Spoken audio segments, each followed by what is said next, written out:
اس کو آپ کسی دوسرے پر جبرن نافذ نہیں کر سکتے، اس کی آزادی کو مجروح نہیں کر سکتے، وہ آپ کے جیسا وہ بھی خدائی ہے۔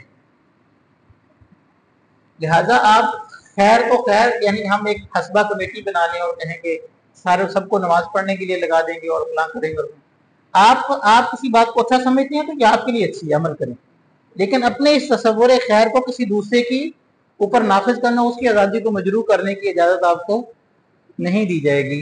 یہ ساری کہانی سمجھ آئے گی جی۔ تو یہ وہ پہلا وہ نظریہ تھا جس کو آزادی، تو لہذا ہاں اس کے ساتھ ہم مساوات اور مادی ترقی کے بھی بارے میں پڑھیں گے۔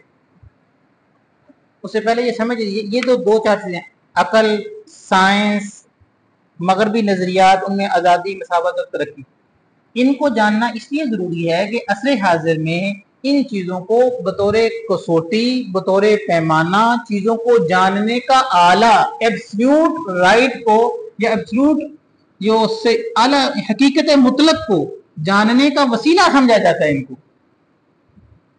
اور ہمارے نادان دوست بھی کئی دفعہ انہی غیر مستحکم چیزوں کو اصول بنا کر، ضابطوں اور کسوٹی بنا کر اسلام کی عالیشان بلڈنگ کو اس پر تولنا شروع کر دیتے ہیں۔ تو کیا ہوگا، وہ چند چیزیں تو اس میں آئیں گی اور باقی چیزیں باہر نکل جائیں گی، تو کیا ہوگا، آپ کا اور سامنے والے کا دماغ تشکیک سے بھر جائے گا، شک و شبہات سے بھر جائے گا۔ یہ غلطی آج کی نہیں ہے، یہ دوسری صدی ہجری میں جب جن لوگوں کو آپ معتزلہ کے نام سے جانتے ہیں یا خوارج کے نام سے جانتے ہیں، یا اس طرح کے جو دوسرے لوگ بہکے ہوئے لوگوں کو آپ جانتے ہیں، ان کا بنیادی مسئلہ یہ تھا کہ انہوں نے اس الہامی شریعت کو جو محمد عربی صلی اللہ علیہ وسلم پہ نازل ہوئی، اس کو یونانی فکر و فلسفہ یا اس وقت کی جو سائنس تھی اس کو معیار، اصول اور کسوٹی بنا کر جانچنا شروع کیا۔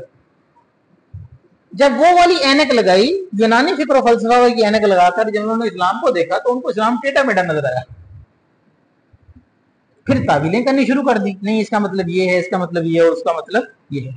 اصل وجہ کیا تھی؟ اصل وجہ یہ تھی کہ اسلام جل جلالہ نے نازل فرمایا تو اس کے اصول اور مبادی، صرف فروعات نہیں، فروعات بھی یہاں سے لیں گے، اصول و مبادی بھی یہاں سے لیں گے، اور ایمان کو ایسے ہی قبول کریں گے جس طرح جناب رسول اللہ صلی اللہ علیہ وسلم نے صحابہ کو قبول کروایا تھا۔ وہ لاجیکل تھا یا وہ اعتقاد اور اعتماد کی بنیاد پر تھا؟ حضور صلی اللہ علیہ وسلم پر صحابہ جب ایمان لے کر آئے وہ کس بنیاد پر تھا؟ آپ صلی اللہ علیہ وسلم کی 40 سالہ زندگی تھی، آپ پر اعتماد اور والہانہ یقین، آپ کی رسالت کو اس طرح دل سے مانا کہ آپ نے کہا اللہ ہوتا ہے تو ان کا اللہ بھی ہوتا ہے۔ یہی میتھڈ تھا نا۔ تو اور پھر اس ایمان کے ساتھ محبت کی چاشنی ملنا، وہ سارا کچھ جو بھی تھا۔ اچھا، عرض یہ کرتا چلوں کہ اس وقت جو عصر حاضر میں ایک جو سب سے پہلا کفر کا جو وار ہوتا ہے وہ کہتا ہے سب سے پہلے ہم ایسی عالمگیر حقیقت کو مانیں گے جس کو سارے مانتے ہیں۔ وہی کو سارے نہیں مانتے، چونکہ عقل کو سارے مانتے ہیں، لہذا ہم یوں کر لیں گے۔ اس پر انشاءاللہ میں اگلے لیکچر میں آپ کو بتا دوں گا کہ دنیا میں کوئی ایبسولوٹ ریالٹی نہیں ہوتی۔ شاید آپ کے لیے یہ بڑی عجیب سی بات ہو، دنیا میں کوئی بھی چیز ایسی نہیں ہوتی جس میں سارے یقین رکھتے ہوں۔ ہر انسان اپنے مابعد طبیعتی تناظر میں چیزوں کو جج کرتا ہے، اور تجربہ اور عقل اور سائنس، ان میں کسی میں اتنی جان نہیں ہے کہ یہ خود اصول اور کسوٹی بن سکے۔ ہاں، آ جا کے پھر وہی آخری حل پھر وہی ہی رہ جاتا ہے کہ وہی ایسی چیز ہوگی جس پر اعتماد کرنے کا ذریعہ بن سکے۔ ٹھیک ہے جی، وہ ہم انشاءاللہ بعد میں اس پر ایک مستقل ایک لیکچر کر لیں گے، جس سے ان شارٹ مختصراً یہ کہ میرے نزدیک عقل صلاحیت ہے، جس طرح میری آنکھیں دیکھتی ہیں سنتی نہیں ہیں، کان میرے سنتے ہیں دیکھتے نہیں ہیں، اور ٹیسٹ بھی نہیں بتلاتے، تو عقل بھی مجھے چند چیزوں کی حقیقت کے بارے میں آگاہی دیتی ہے، لیکن یہ کل نہیں ہے۔ تجربہ وہ بعض معاملات میں مجھے بتائے گا اور بعض نہیں بتائے گا. وہ کون سے بعض ہیں جس کے بارے میں نہیں بتلائے گا. تجربے کے ساتھ ایک پرابلم ہے, یہ جز پہ تجربہ کرتا ہے, کل پہ نہیں. وہ میں انشاءاللہ آپ سے عرض کر دوں گا. یعنی یہ وہ ساری چیزیں ہیں جو کسوٹی بننے کے قابل نہیں ہوتی. جب آپ ان ادھوری چیزوں کو کسوٹی بنا کر اور اسلام کا عالی شان نظم کو اس کے دائرے میں کھڑے ہو کر دیکھنے کی کوشش کرتے ہیں تو غلط دائرے کی وجہ سے آپ پھنس جاتے ہیں. غلط دائرے کی وجہ سے آپ خود بھی تشکیک میں جائیں گے اور سننے والوں کو بھی تشکیک میں رکھیں گے. اسلام کو اور کچھ نہیں ہو سکتا تو فرض صرف یہ کیجئے, آپ چونکہ دین کے طالب علم, اسلام کو ویسا ہی رکھیے جیسا کہ رسول اللہ صلی اللہ علیہ وسلم نے صحابہ کو بتلایا تھا. یہ خود ایسی ایک اعلیٰ جاندار حقیقت ہے جو دلوں میں اپنا گھر خود بنا لیتی ہے. اس کو کھڑے ہونے کے لیے کسی اور بیساکھیوں کی ضرورت نہیں ہوتی. یہ خود ایک اتنی مستحکم مضبوط چیز ہے. اچھا جی, چونکہ اذان کتنے بجے ہوگی؟ سوا تک ہے نا, اب یاد آ گھنٹے ہیں 25 منٹ باقی ہیں.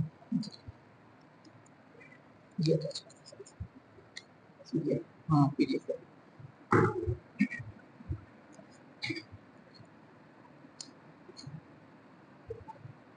اچھا, یہ ہم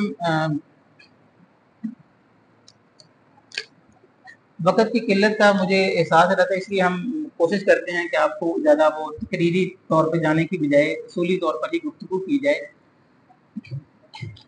جب 17ویں صدی عیسوی میں انقلاب فرانس ہوا اور جب انسانیت نے یہ طے کیا کہ ہم اپنے انفرادی یا سماجی ڈھانچے کو وحی کی روشنی کے بغیر یا کسی بھی الہامی علم کے بغیر چلانے کی کوشش کریں گے, ٹھیک ہے, تو اس وقت پھر اہل مغرب نے اس نظم کو چلانے کے لیے, معاشرت میں, معیشت اور سیاست میں, دیگر معاملات میں نظام دینے کے لیے کہاں کا سہارا لیا.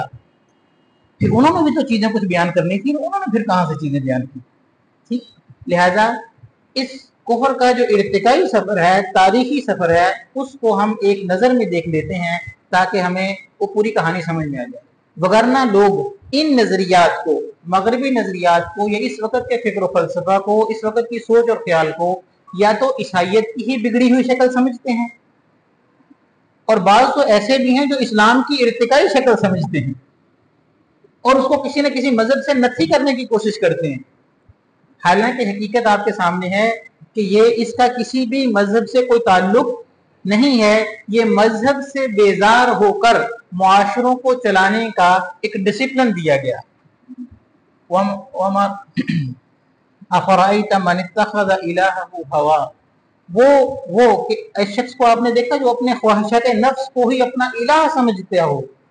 جو پہلے کسی زمانے میں فردن دو چار ہوا کرتے تھے, اب کی بار ایسا ہوا کہ ان میں سے کئی ساروں نے مل کر گروپ بندی کر کے ایک ایسا پورا نظم قائم کیا کہ ہم اپنی خواہشات نفس کی بنیاد پر, جی کی بنیاد پر, میں جو چاہوں, یہی کیا ہے, آزادی نہیں ہے. افرأیت من اتخذ الہہ ہوا, شاید کہ یہ آیت اس زمانے میں سے سمجھ نہ آتی ہو کہ کیا ایسا بھی کوئی شخص ہو سکتا ہے کہ جو خواہشات نفس کو, اپنے جی کو اور جو من چاہی کو ہی الہ بنا لے, کہ الہ کی بات بھی اس کے لیے کوئی ویلیویبل نہ ہو, جو اندر جو میری عقل میں جو کانٹا پھنس جائے وہ زیادہ اتنا اہم ہو جائے کہ مجھے اس کے سامنے آیت الہی بھی ہلکی نظر آئے. شاید اس زمانے میں یہ بات سمجھ میں آنی مشکل ہو. تو جب کفر نے یہ بات ٹھانی کہ ہم تاریخ والن کریں, جب کفر نے یہ بات ٹھانی کہ ہم اپنے سیاسی سماجی معاملات میں ایک ایسا رخ دیں گے جو بغیر الہی اور بغیر الہام اور وحی کے چیزوں کو چلائے گا, تو اس کے لیے ہم تاریخ پر ایک نظر ڈالتے ہیں. اس کو بڑا کیجیے, زوم کر 100%.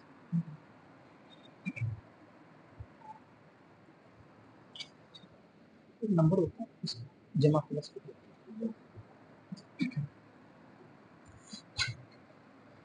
ویسے اس پر نا ایک تفصیل سے 2.5-3 گھنٹے کا لیکچر یوٹیوب پہ پڑا ہے میرا, میں آپ کو اس کا لنک سینڈ کر دوں گا کہ حضرت ابراہیم علیہ السلام سے لے کر 2017 تک کے اہم واقعات, اس کی ایک ڈیٹیل اور ربط کے ساتھ ایک تاریخ کا ایک میرا لیکچر تھا لاہور میں.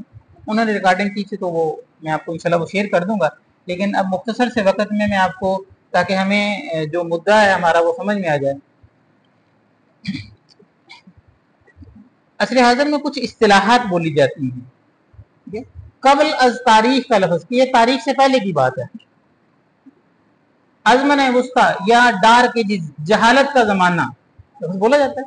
ہم سمجھتے ہیں جہالت کا زمانہ وہ والا زمانہ جو عہد نبوی سے پہلے کا ہے, لیکن آج کی تاریخ میں بھی درسگاہوں میں یا جتنے بھی ماڈرن درسگاہیں ہیں یا جدید درسگاہیں یا آج ہمارے اسکول اور کالجز میں بھی جب ڈارک ایجز کا لفظ بولا جائے گا یا اندھیرے اور ظلمت کا زمانہ بولا جائے گا تو وہ والا زمانہ نہیں ہوتا. یہ میری اور آپ کی سادگی ہے, ہم اس زمانے کی. تو ڈارک ایجز کی اصطلاح کا کیا مطلب, پتھروں کے زمانے کا کیا مطلب ہے. اس لیے ہمیں تاریخ کو ایک نظر, جب کہا جاتا ہے نشأت ثانیہ, انسان کو دوبارہ سے عقل آئی, تو نشأت اول کیا تھی اس کی, اس کی نشأت ثانیہ جب 17ویں صدی عیسوی کو کہا جائے کہ انسان کو دوبارہ ہوش مندی آئی, عقل مندی آئی اس کو, اور یہ ماڈرن ہو گیا, نشأت ثانیہ ہے اس کی, تو نشأت اول کہاں سے تھی اس کی. تو نشأت اول کو دیکھ کر ہم اندازہ لگا لیں گے کہ اس سیانے کو سیانا کہتے ہیں, ٹھیک ہے. اس کے علاوہ جو بھی ہوگا اس کو وہ سیانا نہیں کہیں گے. تو جا کے یہ پوری بات مجھے سمجھ میں آئے, اس لیے ہمیں تاریخ پر ایک نظر ڈالنا ضروری ہے کہ وہ اپنا ماخذ کس کے ساتھ جوڑتے ہیں, وہ اپنے راستے اپنے رشتے اور ناطے کس کے ساتھ تعلق جوڑتے ہیں, تاکہ پھر ہم اس کو اس کی نظر سے دیکھیں. اور پھر جب آپ کفر کی حقیقت جان لیتے ہیں تو پھر آپ اسلام پہ نظر ڈالیں گے تو آپ کے دل سے نکلے گا آمنت باللہ و ملائکتہ و کتبہ ورسلہ, کہ میں اس اللہ پر ایمان لایا جس نے حق کو حق کر دکھایا اور باطل کو باطل کر کے دکھایا. تو حضرت ابراہیم عام طور پر, اگر آپ ہماری جو تاریخ کی کتابوں میں جب تاریخ کی ابتدا کی جاتی ہے تو البدایہ والنہایہ وہ تو حضرت آدم علیہ السلام سے شروع کر دیں گے, ٹھیک. اور تفصیل سے پھر جو تفصیل سے تاریخ شروع ہو جاتی ہے وہ حضرت ابراہیم علیہ السلام کے بعد تو اسی طرح قرآن مجید میں بھی بہت سارے قصص اور واقعات.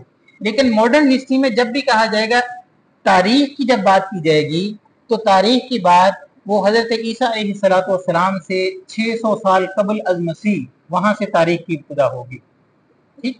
اس سے پہلے کے ٹائم پیریڈ کو قبل از تاریخ کہہ کے سائڈ پہ کر دیں گے, ٹھیک ہے جی. قبل از تاریخ کا مطلب یہی ہے. کیوں؟ اچھا, اس وقت سے ابتدا کرنے کی وجہ کیا ہے. یہ وقت تھا, آگے چلیے سیکنڈ پیج پہ,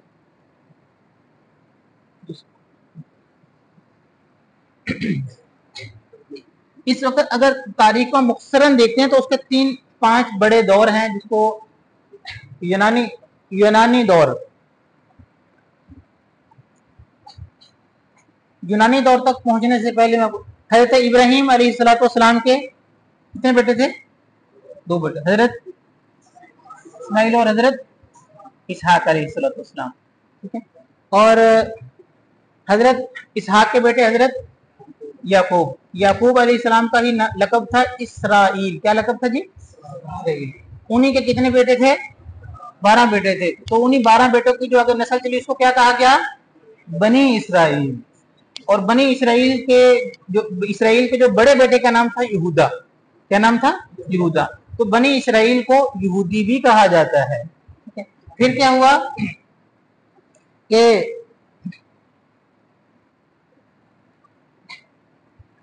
بنی اسرائیل کی جب حکومت تھی تو یہودیوں میں پھر 2 حکومتیں بن گئی, ایک اسرائیلی حکومت تھی اور ایک یہودا کی حکومت تھی. تو 2 حکومتیں تھیں, تو جس سے اور کچھ پیغمبر جو حضرت عیسیٰ علیہ السلام, جو کچھ پیغمبر جو بنی اسرائیل کی طرف نازل کیے گئے وہ یہودا اور اس کی قوم کی طرف بھی آئے ہیں اور اسرائیلیوں کی طرف بھی آئے ہیں, ٹھیک ہے. ان سب کریکٹرز کو قرآن مجید نے بنی اسرائیل کے نام سے ہی ذکر کیا ہے ان کا.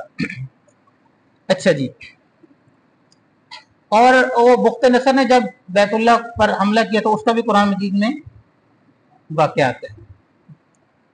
یہ میں آپ کو PDF کی شکل میں سینڈ کر دوں گا آپ کے گروپس کے اندر, اس کو ذرا ڈیٹیل سے دیکھ لیجیے گا. آگے چلیں جی سیکنڈ پیج پہ جی. اور یہ یونانی دور حضرت عیسیٰ علیہ السلام سے 500 سال قبل از مسیح. کاف میم کا مطلب کیا ہوتا ہے؟ قبل مسیح، حضرت عیسیٰ علیہ السلام سے 500 سال ان کی اسٹیبلش حکومت بن چکی تھی، اور اگر 600 سال کہیں تو وہ اس وقت بھی ٹھیک۔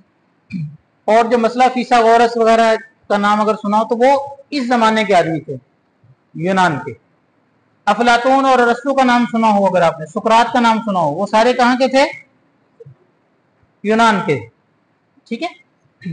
اور سقراط اور افلاطون اور ارسطو یہ لوگ حضرت عیسیٰ علیہ السلام سے 332 سال یا 300 سال قبل کے پہلے آدمی، ٹھیک ہے۔ اور سقراط کا شاگرد تھا افلاطون، اور افلاطون کا شاگرد تھا ارسطو، ٹھیک ہے۔ اور ارسطو کا شاگرد تھا کہ سکندر اعظم، جس کو سکندر اعظم کہا جاتا ہے، ٹھیک ہے۔ اس نے اس وقت کی جو سائنسی تحقیقات تھیں اس پر لاکھوں روپے اپنے استاد کی تحقیقات پر خرچ کیا۔ ایک سکندر ہے جو 32 سال کی عمر میں فوت ہو گیا، اور اس نے دنیا آدھی سے زیادہ دنیا پہ حکومت کی۔ اس کے بعد پھر نال سکندر 2 سال بعد آتے رہے، ٹھیک ہے۔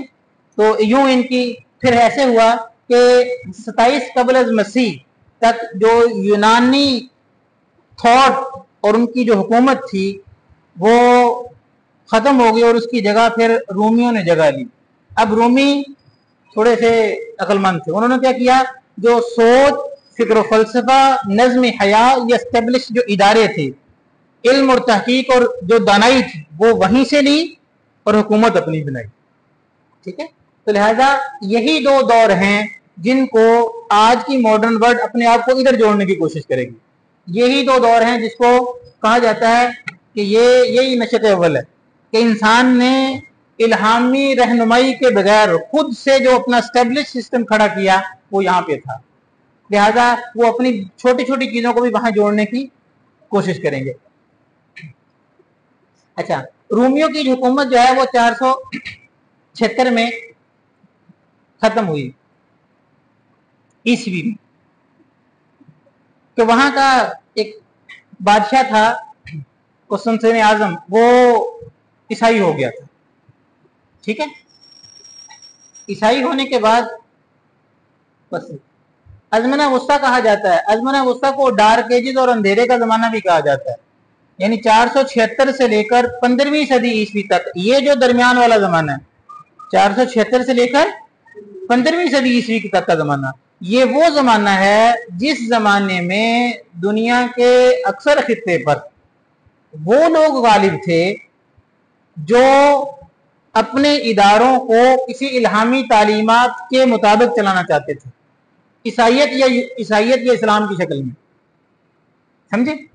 کہ جب سے انسان نے یہ طے کیا کہ وہ اپنے نظم زندگی کو الہام کی بنیاد پر چلائے گا، اور وہ درمیان والا پیریڈ وہی ہے، اس کو ازمنہ وسطیٰ، ڈارک ایجز، اندھیرے کا زمانہ یا پتھروں کا دور یا جہالت کا زمانہ کہا جاتا ہے۔ آپ بعد میں جا کے اس کو سرچ کر کے دے لیجیے گا، what is the dark ages, that of dark ages, اندھیرے کا زمانہ کون سا ہے۔ تو اس زمانے کو، اب اس کی وجہ کیا ہے، اس کو ڈارک ایجز کہنے کی وجہ کیا ہے کہ 476 سے رومیوں کا سلطنت ختم ہوئی اور عیسائیوں نے اس پر قبضہ کر لیا، اور حضرت صلی اللہ علیہ وسلم کی ولادت کب ہوئی؟ 571 عیسوی میں، وہ والا سارا زمانہ۔ اس سے پیچھے والا زمانہ جب عیسائیت غالب تھی، یا اس سے آگے والا زمانہ، اس سارے کے سارے زمانے کو کیا کہا جاتا ہے؟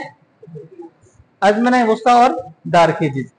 15ویں صدی عیسوی کے بعد کہ جب صلیبی جنگیں اور یہ مسلمان اقتدار ختم ہوئے، اس کو کہا جاتا ہے نشأت ثانیہ، یعنی انسان کو دوبارہ سے عقل آنی شروع ہوئی، کہ وہ انسان نے کہا کہ میں بھئی دوبارہ سے اپنے اداروں کو، اسلام کو یا دیگر مذاہب کو، اس کو چرچ یا کسی بلڈنگ تک تو رکھوں گا، لیکن اس کو اپنے نظام زندگی میں آنے نہیں دوں گا۔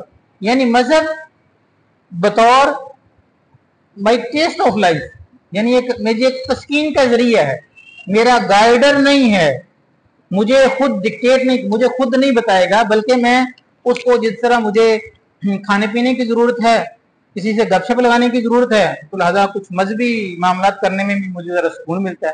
اس طرح کسی نے مذہب کو اڈاپٹ کرنا ہے تو اس وقت کا کفر کہتا ہے کہ ٹھیک ہے اڈاپٹ کر لیں آپ۔ اس کفر سے، اس اسلام سے کسی کفر کو مسئلہ نہیں ہے۔ میں دوبارہ عرض کر دوں، شاید یہ بات آپ کے لیے عجیب ہو، اسلام کا ایسا نقشہ، یہ ایسا ماڈرن اسلام، یہ ایسا اسلام جسے آپ کہیں کہ میں سارا دن بیٹھے تسبیح پڑھوں، نماز پڑھوں یا ایسے معاملات کرتا رہوں جس سے مجھے تسکین ملتی ہے، اور وہ آپ کی دکانداری اور دیگر معاملات میں آپ کو ڈکٹیٹ نہ کرے، حکم نہ دے، وہ ننھا منا اسلام، میٹھا میٹھا، تو وہ صرف اتنا کہ اسلام کو جو صرف آپ کی چار دیواری میں آپ کے ذکر اوراد اور وظائف تک آپ کو رکھے، ایسا اسلام کفر کو قبول ہے۔ آج کے کفر کو اس سے کوئی مسئلہ نہیں ہے، ٹھیک ہے؟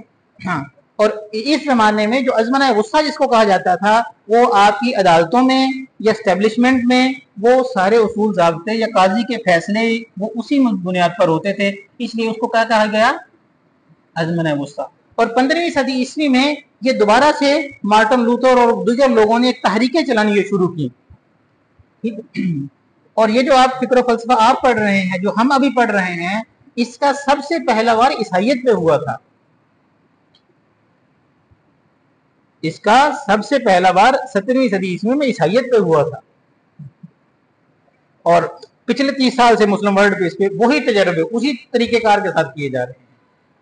اچھا جی، اس کو نشت ثانیہ کہا جاتا ہے۔ اچھا، 200 سال لگے ہیں اس فکر کو پختہ ہونے میں، پھر جب ان لوگوں نے انقلاب کی شکل میں کہ ٹھیک ہے اب حتمی طور پر ہم یہ بات واضح کرتے ہیں کہ ہم اپنے اداروں کو کسی بھی الہامی تعلیمات کے مطابق نہیں چلائیں گے بلکہ ایک اور طریقے سے چلائیں گے، انقلاب فرانس کی شکل میں، اس کو 17ویں صدی عیسوی کہا جاتا ہے، اس کو ماڈرنزم زمانہ بھی کہتے ہیں۔ Modernism, modern man, what is modern? Modern man کہ آپ اس چیز کو مثلا ماڈرن ایجوکیشن، ماڈرن بینکنگ یا ماڈرن پلان، اٹ مین اس کا مطلب یہ ہے کہ میں اس معاملے کو عقل، دانش، شعور اور تجربے کی بنیاد پر کھڑا کروں گا، اس کو کھڑا کرنے میں کسی الہامی تعلیمات سے مدد نہیں لوں گا۔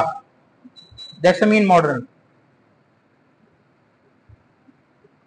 ریپیٹ کروں، شاید کہ یہ بات تھوڑی سی عجیب لگے یہ، لیکن آپ اس کو مختلف اینگل سے دیکھیں۔ اگر آپ کو عجیب لگتی ہے، آپ اس کو مختلف انداز سے دیکھیں، اس پہ جا کے سرچ کریں، کیا وہ چیز ایسے ہی نہیں ہے؟ تو جب بھی ماڈرن ادارے پھر اس کے بعد بننے شروع ہوئے 17ویں صدی عیسوی کے بعد، صحیح ہے؟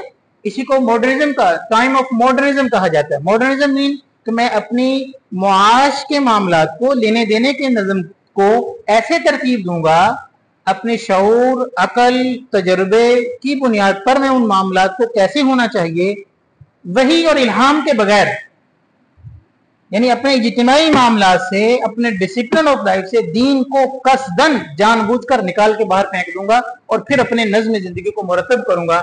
جیسے ماڈرن، وہ ماڈرن ایجوکیشن کہہ دیں اور ماڈرن فلاں کہہ لیں یا ماڈرن فلاں کہہ لیں، ٹھیک ہے؟ اس کا رواج پھر اس وقت سے پڑا۔ پھر جب ایک چیز آتی ہے اور جب ہم سوچ کچھ رہے ہوتے ہیں اور اس کو جب امپلیمنٹ کرتے ہیں تو اس پہ کچھ اس کے نقص اور ابہام اور کچھ اس طرح کی چیزیں، اس کی خرابیاں بھی سامنے آتی ہیں۔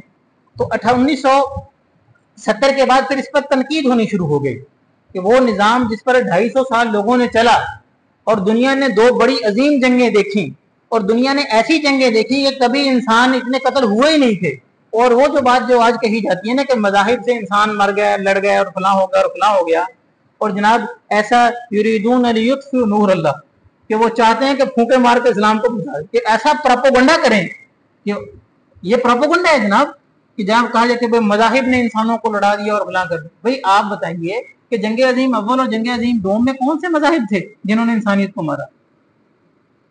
پوری انسانی تاریخ میں صرف مذہب میں کسی وجہ سے بھی لڑائی ہوئی ہو، اتنے بندے نہیں مرے جتنے جنگ عظیم دوم میں مرے ہیں۔ وہ کس مذہب کی بنیاد پہ تھے؟ اس میں تو دونوں گروہ اسی طرف کے تھے نا، ماڈرنزم کے تھے، ادھر بھی وہی تھے اور ادھر بھی وہی تھے۔ انسانیت زیادہ پریشان ہو جائے گی خدا کو چھوڑ کے۔ بہرحال پھر یہ جو نظم بنایا گیا تو 1970 کے بعد پھر اس پر اعتراضات اٹھانے شروع کیے گئے کہ بھئی جو آپ نے معاشی نظام دیا ہے، اس سے تو مال کی جو ہے معاملات، لوگوں کا حسد اور بغض سے دل اس طرح ہو گئے، لوگوں کے نظام آپس کی محبتوں کے جنازے نکل گئے۔ آپ نے جو رہن سہن کا نظام ایسا دیا ہے کہ لوگ اپنے بوڑھوں کو گھروں میں نہیں رکھتے، اولڈ ہاؤس بنانے پڑتے ہیں، یتیموں کو دھکے پڑتے ہیں اور یتیم خانے بنانے پڑتے ہیں، اور بچیوں کی عصمتیں اپنے گھروں میں محفوظ نہیں، دارالمان بنانے پڑتے ہیں۔ یہ کیسا معاشرہ آپ نے ہمیں دے دیا؟ اور باپ کے جنازہ پڑھنے کے لیے بیٹے کے پاس ٹائم نہیں ہے، اس کو اس کو ایک ایمبولینس لانی پڑتی ہے کہ جناب وہ کہ اگر کوئی مر جائے تو اس کے جنازے اور کفنانے کے لیے. یہ کیسا معاشرہ ڈیولپ کر دیا گیا کہ ہمارے جو یتیم تھے وہ بے سہارا ہو گئے اور بچیاں بے آبرو ہو گئیں، اور جو بزرگ تھے وہ اپنے تقدس سے ہاتھ دھو بیٹھے. یہ کیسی طرح کا معاشرہ بنا دیا تم نے؟ اچھا، لیکن یہ اعتراضات ویسٹ نے ہی کیے اپنے ان فلاسفہ پر، اپنے ان بنانے والوں پر، ہم نے نہیں کیے. ہمارے ہاں تو لوگ جناب جو وہاں سے چیزیں بن رہی تھیں ان کو ایک عظمت کی شے سمجھ کر ادھر امپورٹ کر رہے تھے. جناب حضرت عمر رضی اللہ عنہ نے اور بہت سارے کام کیے ہیں، لیکن جو ہے نا وہ بس وہ یتیم خانہ نہیں بنا سکے. بڑی شرم آتی ہے. ایسے ہوا. بھائی مسلم معاشرے کبھی اخلاقی طور پر اتنے گرتے ہی نہیں تھے. حضرت عمر نے اور بہت سارے کام کیے، بس یتیم یہ جو اولڈ ہاؤس بنانے کا رہ گیا، بس بڑی غلطی ہوگی. اور ہمارے قلم نگاروں کو بڑی شرمندگی آتی ہوتی ہے اور بڑا ان کا قلم شرم سے جھک رہا ہوتا ہے، بس بڑا کام خراب ہو گیا. بھائی مسلم معاشروں میں کبھی اخلاقی زوال اتنا آتا ہی نہیں تھا کہ بابا جی کو باہر اٹھا دو کہیں گے. وہ گھر کی سعادت سمجھی جاتی تھی، وہ گھر کا چراغ ہوتا تھا. بہرحال اس پر معاشرے پر ہم انشاءاللہ بعد میں ڈیٹیل سے پڑھیں گے.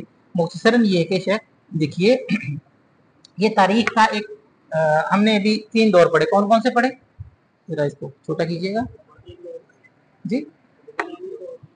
ہاں، یونانی دور، اس کے بعد کیا ہے؟ رومی دور. اصل چیز یہ جو اچھا جب بھی آپ کوئی نفسیات کی کتاب یا سوشیالوجی کی کتاب یا کوئی بھی وہ کتاب جو مارکیٹ میں دستیاب ہو، اور آپ معیشت کی کتاب یا آپ نفسیات کی یا علم التعلیم کی کوئی بھی کتاب اٹھا کے دیکھیں، اچھا وہاں پر جب جو ڈیفینیشن ہوتی ہیں اگر آپ غور سے پڑھیں گے نا، غور سے پڑھیں گے تو ان بندوں کے مثلا میں ایجوکیشن کا طالب علم، میں ایجوکیشن کے بعد علم کیا ہوتا ہے، سورس آف نالج کیا ہوتے ہیں، تو علم کی تعریف کرنے کے لیے یا نفسیات کی تعریف کرنے کے لیے یا سوشیالوجی کی تعریف کرنے کے لیے ایسے ایسے مصنفین کا نام ہوگا. یار یہ مصنف میں تو پہلی دفعہ دیکھے، جب میں اس بندے کو نہیں جانتا تو میں اس کی بات کیوں مانوں؟ ٹھیک ہے، بغانہ مثال ہوتا ہے نا بھائی میرے لیے کوئی اتھینٹک تعریف تو ہوگی نا، میں اس بندے کی عظمت سے واقف ہوں پھر وہ جو کہے گا میں اس کو مانتا ہوں. لیکن آپ جب کتابیں اٹھا کے دیکھیں نا کسی بھی فن کی، تو اس میں آپ کو جو مصنفین ملیں گے جس کو وہ کوڈ کیا جائے گا کہ یہ صاحب سمجھتے تھے کہ ایجوکیشن یہ ہوتی ہے، یہ صاحب سمجھتے تھے کہ نفسیات یہ ہوتی ہیں، یہ صاحب یہ سمجھتے تھے کہ معاشیات یہ ہوتی ہیں. تو وہ بندے ہوں گے یا تو اس زمانے کے یا پھر اس زمانے کے. ڈیٹ آف برتھ چیک کر لیجئے گا، کیونکہ آج کی ماڈرن ورلڈ میں یا تو یہ والے بندے اور یا پھر وہ والے بندے ہی جو ڈیفینیشن بیان کریں گے وہی اسی پہ آگے پوری کہانی شروع ہونے والی ہے. ٹھیک ہے.